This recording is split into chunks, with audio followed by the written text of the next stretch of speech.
Hello, everyone, and welcome to Nothing to Be Afraid of, a study of the book of Revelation. This week we're talking about chapter 12 and John's expose of evil. We're going to read Revelation chapter 12, and it begins with a great portent appeared in heaven, a woman clothed with the sun, with the moon under her feet, and on her head a crown of 12 stars. She was pregnant and was crying out in birth pangs, in the agony of giving birth. Then another portent appeared in heaven, a great red dragon with 7 heads and 10 horns and 7 diadems on his heads. His tail swept down a third of the stars of heaven and threw them to the earth. Then the dragon stood before the woman who was about to bear a child, so that he might devour her child as soon as it was born. She gave birth to a son, a male child, who was to rule all the nations with a rod of iron. But the child was snatched away and taken to God and to his throne. And the woman fled into the wilderness, where she has a place prepared by God, so that there she can be nourished for 1,260 days. As war broke out in heaven, Michael and his angels fought against the dragon. The dragon and his angels fought back, but they were defeated, and there was no longer any place for them in heaven. The great dragon was thrown down, that ancient serpent, who is called the devil and Satan, the deceiver of the whole world. He was thrown down to the earth, and his angels were thrown down with him. Then I heard a voice in heaven proclaiming, "Now have come the salvation and power and the kingdom of our God and the authority of his Messiah. For the accuser of our comrades has been thrown down, who accuses them day and night before our God. But they have conquered him by the blood of the Lamb and by the word of their testimony. For they did not cling to life, even in the face of death. Rejoice then, you heavens, and those who dwell in them. But woe to the earth and the sea, for the devil has come down to you with great wrath, because he knows that his time is short."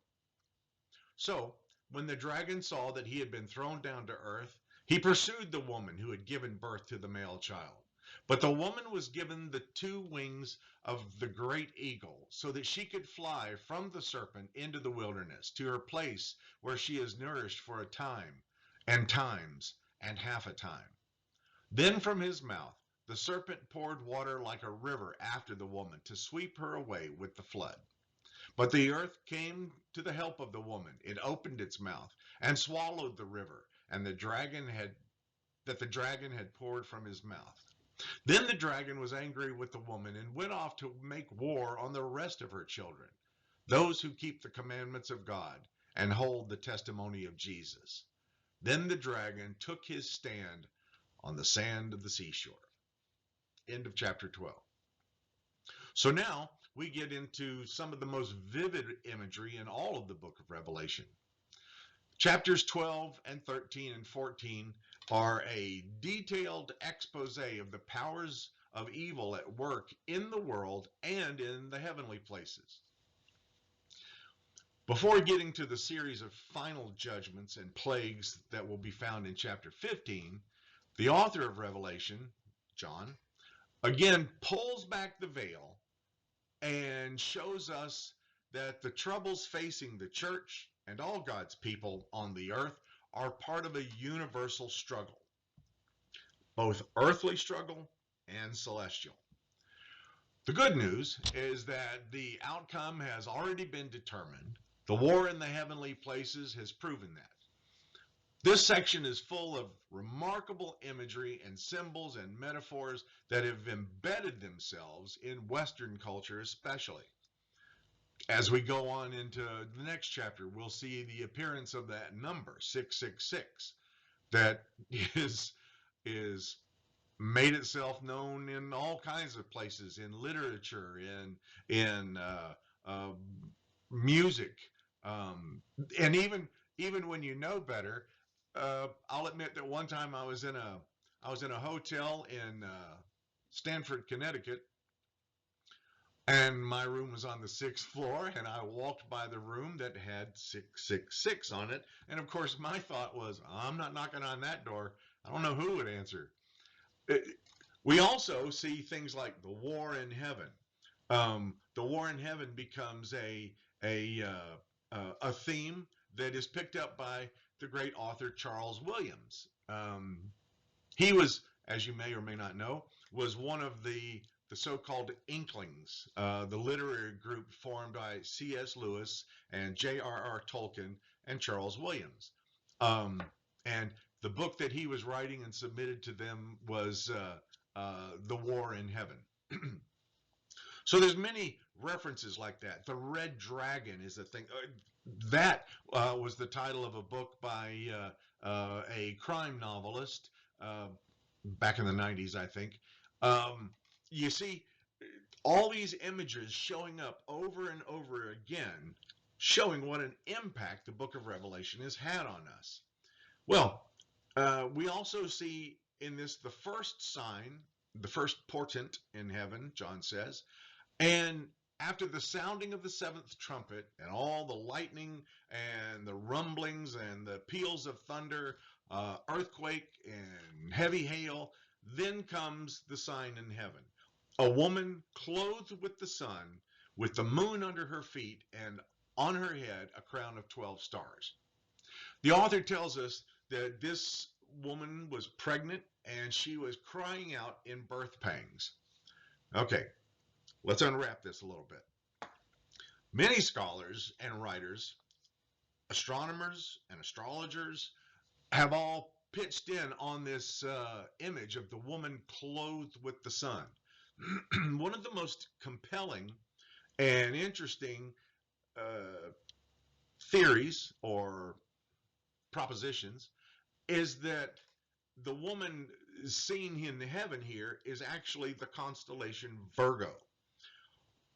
If we guess correctly at the year of Jesus' birth, then, and we would say that that year is the year 4 BC, um, because of the changes in calendar and stuff like that, Jesus was born, okay, 4 years before he was born. Well, if you can handle virgin birth, I'm sure that you could pull off being born before you were born. So Jesus is born in the year 4 BC, and we know that the constellation Virgo was clothed with the sun. That is to say, the sun appeared at the belt of the constellation, which would mean that the sun had in fact clothed the constellation Virgo. If we've got all that correct, and I think we do, then maybe John is telling us that here is a hint towards when Jesus is born. Nowhere in the Gospels are we told December 25th. Nowhere are we told really anything, but there are some hints. Well, if that's correct, the woman clothed with the sun, Virgo, clothed with the sun appearing at her belt, then that date would have been September 15th, 4 BC. A lot of scholars, a lot of historians um, widely accept that this, in fact, was the time of Christ's birth. Is the author trying to propose to name the date of Christ's birth? Well, like I said, nowhere else are we given a date. We want to make it December 25th, but that's an artificial date.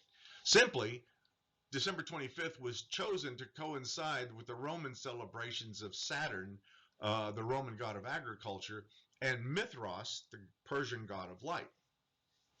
Even then, the first celebration of Christ's birth really didn't take place for a couple of hundred years.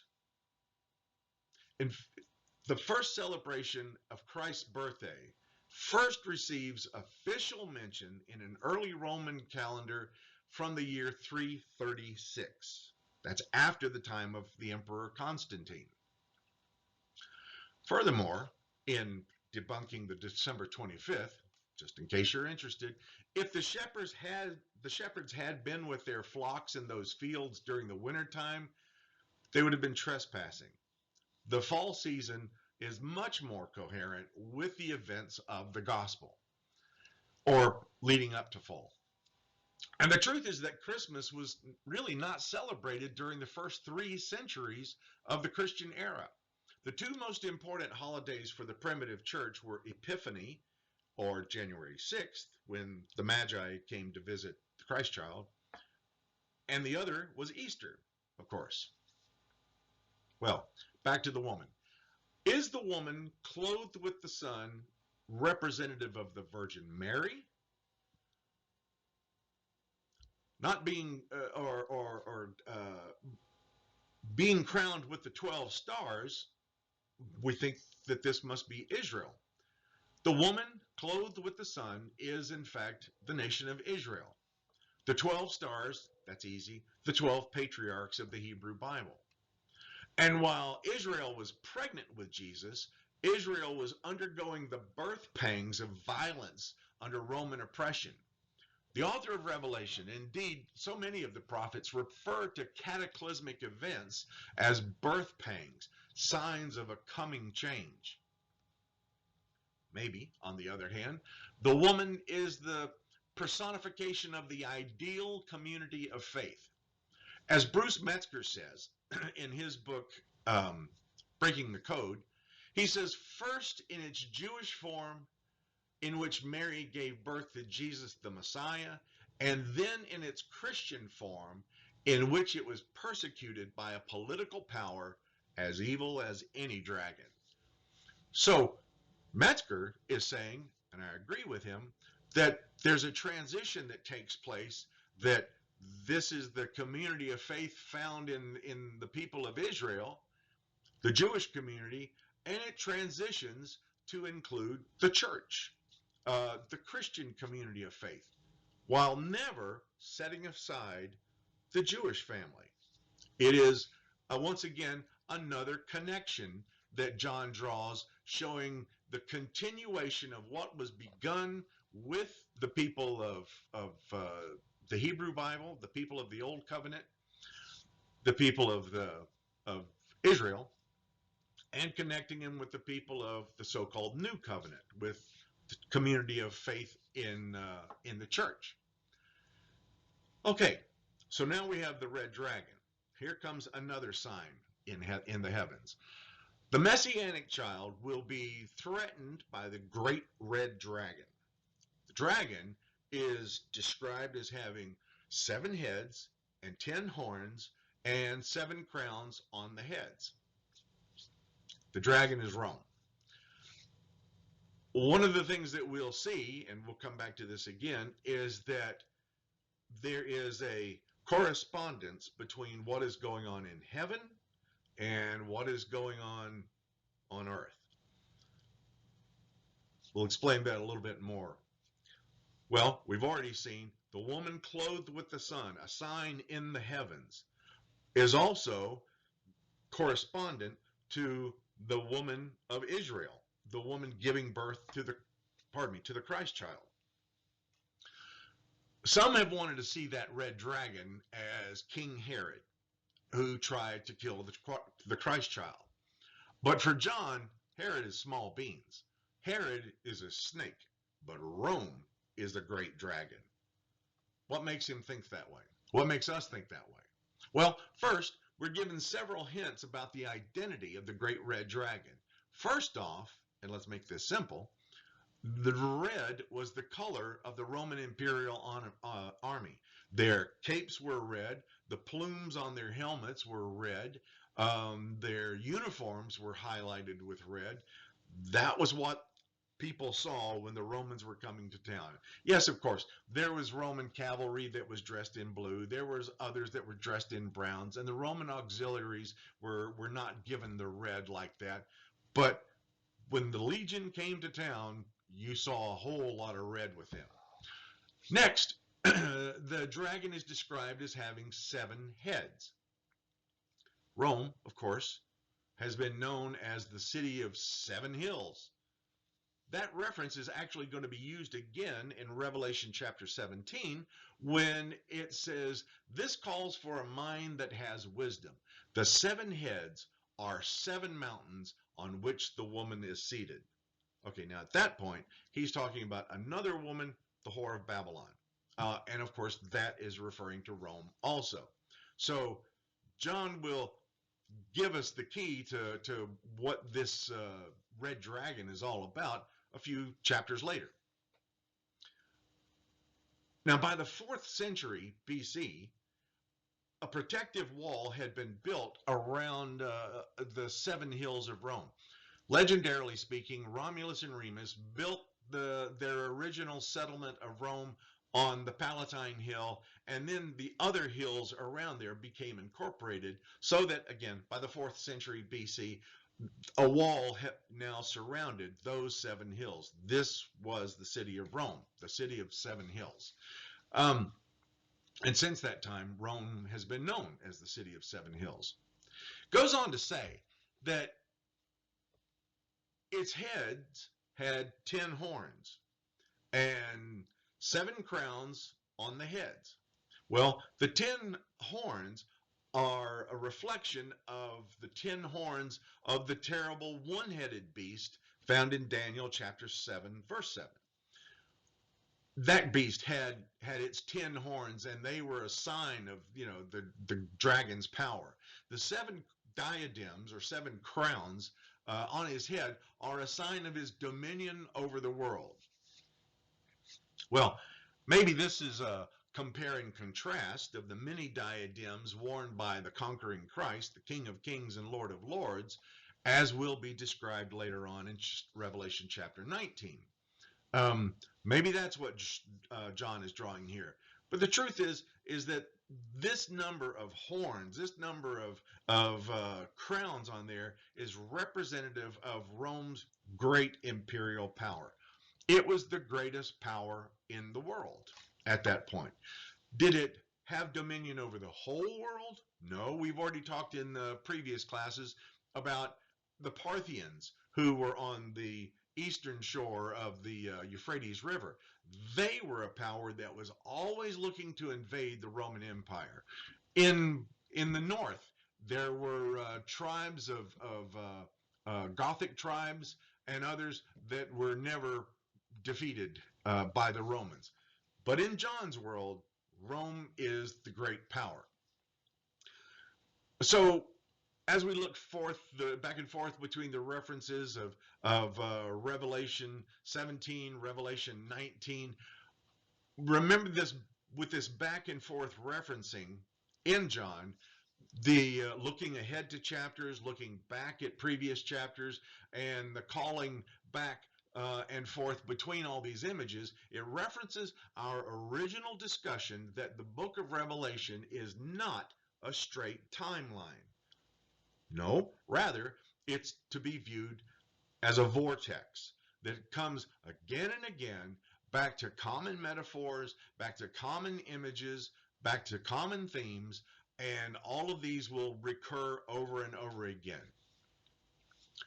But we're then told in this celestial portent that the dragon's tail would sweep down a third of the stars of heaven and throw them to the earth. This, of course, is a reference to the coming fall of the dragon, Satan, falling from heaven when Satan would pull down a third of the angels with him. Because remember, in John, when he talks about stars, he's also talking about angels.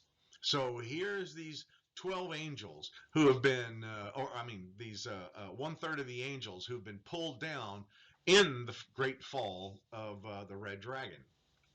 So the dragon, the red dragon, then stands before the woman who's about to give birth to this child in order that the dragon may devour this child as soon as it was born. Is this Rome? Is it Satan? Is it both? In John's thinking, Rome is Satan on earth. Israel gave birth to the child who was to rule all the nations, but the child was taken to God, to the throne that was prepared for him, he says, while the woman fled to a place that was prepared by God. Israel and the church were preserved, even when Jesus was ascended and taken away, sent to the throne that awaited him. Israel, and even though they suffered greatly, they wound up being scattered to the far places. So Satan winds up being thwarted. It's a surprisingly abridged story of the gospel of Christ, but John says enough to make his reference and purpose clear. He has shown the deadly and bitter enmity of the enemy, the defeat of that enemy, and the exaltation of Christ to his throne in heaven. Now, we're then told of a war that erupted in heaven. Michael the archangel and his angels fought against the dragon, and the dragon and his followers fought back, but they were defeated, and it says there was no longer any place for them in heaven. We're told that the great dragon was thrown down, quote, that ancient serpent who is called the devil and Satan, the deceiver of the whole world. He was thrown down to the earth, and his angels were thrown down with him. When did this take place? Given the non-linear narrative of events, maybe this war had already happened. Maybe. But there's really nothing to suggest that the war in heaven did not follow upon Satan's attempt to kill the Messiah. That's the way John's looking at it. We know in reading our texts from the Hebrew Bible that Satan did have access. And remember that in the Old Testament, in the Hebrew Bible, Satan isn't the personification of evil. He's simply a prosecuting attorney. It's not until the Christian era that we really see Satan as, again, the personification of evil. What could be more evil than trying to thwart the purpose of God by trying to devour the messianic child? Now, this isn't some of the documents of the early church had actually seemed to suggest that Satan was still allowed access to the heavenly court.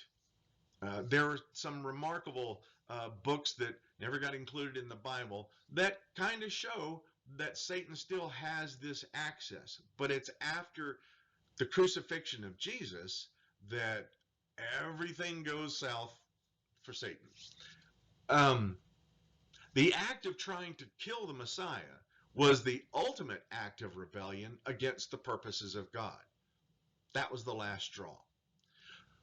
This isn't an attempt to explain the origin of evil or even of Satan as a fallen angel who rebelled before the creation of the world, as in John Milton's epic poem, Paradise Lost. Not in the book of Revelation, not in the book of Job, not anywhere else in the Bible do the writers engage in any speculation about the origin of evil. In fact, in the book of Revelation, the cosmic power of evil had already been defeated in the heavenly world, but it's now been thrown down to this world where it only has a little time before its ultimate destruction. Enter Michael the Archangel.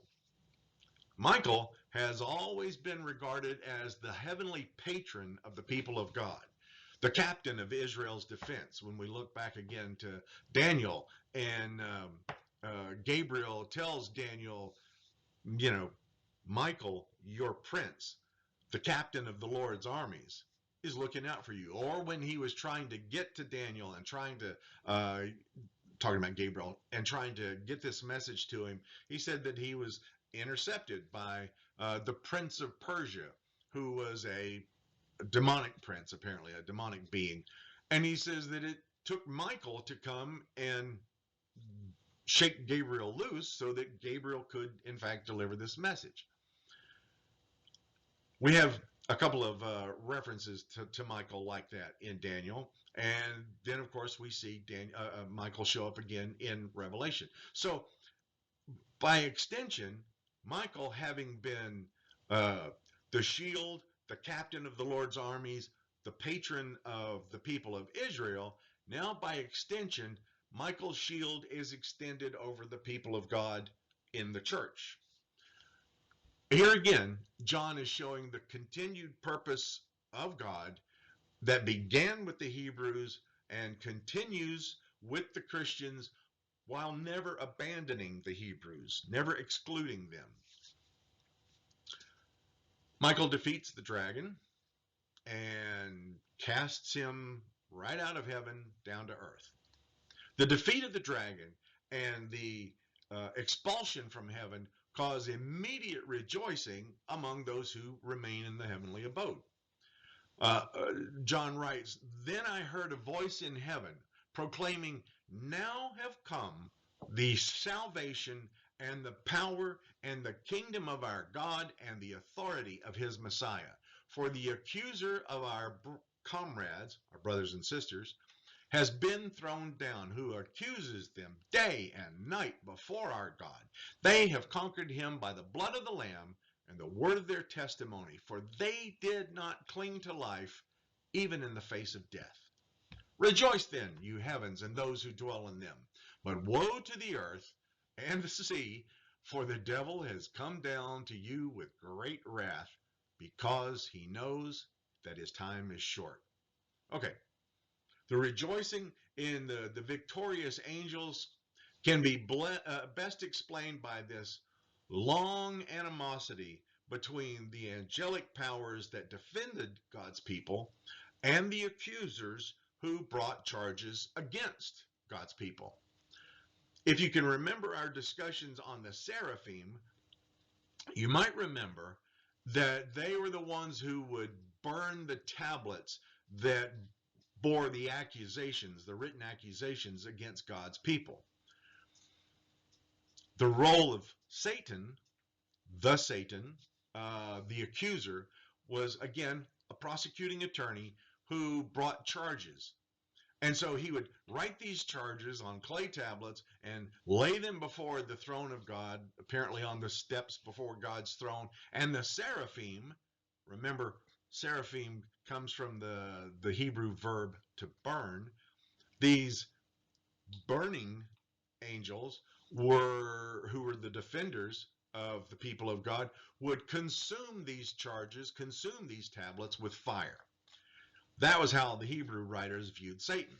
By the Christian era, like I said, the role of Satan had taken on a much more personal aspect and was even seen almost as the very personification of evil.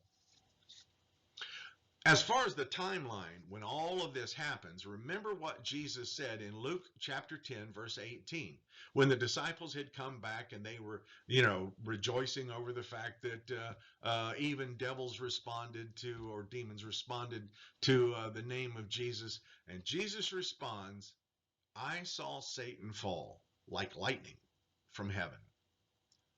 Wow. Was Jesus referring to an earlier time, saying, "I remember a time when I saw Satan fall like heaven"?